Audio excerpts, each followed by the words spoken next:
بسم اللہ الرحمن الرحیم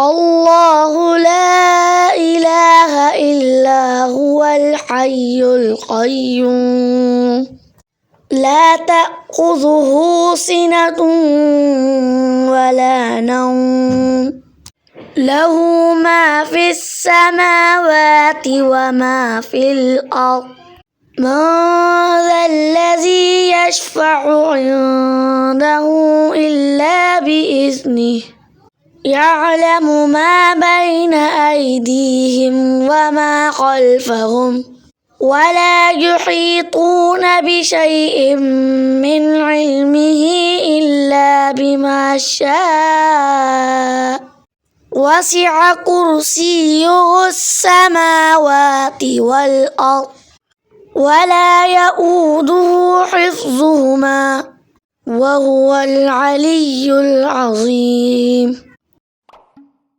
اللہ تعالیٰ ہی معبود برحق ہے، جس کے سوا کوئی معبود نہیں، جو زندہ اور سب کو تھامنے والا ہے، جسے نہ اونگ آتی ہے نہ نیند۔ اس کی ملکیت میں زمین اور آسمانوں کی تمام چیزیں ہیں۔ کون ہے جو اس کی اجازت کے بغیر اس کے سامنے شفاعت کر سکے؟ وہ جانتا ہے جو اس کے سامنے ہے اور جو اس کے پیچھے ہے، اور وہ اس کے علم میں سے کسی چیز کا احاطہ نہیں کر سکتے مگر جتنا وہ چاہے۔ اس کی کرسی کی وسعت نے زمین اور آسمان کو گھیر رکھا ہے، اور اللہ تعالیٰ ان کی حفاظت سے نہ تھکتا ہے اور نہ اکتاتا ہے۔ وہ تو بہت بلند اور بہت بڑا ہے۔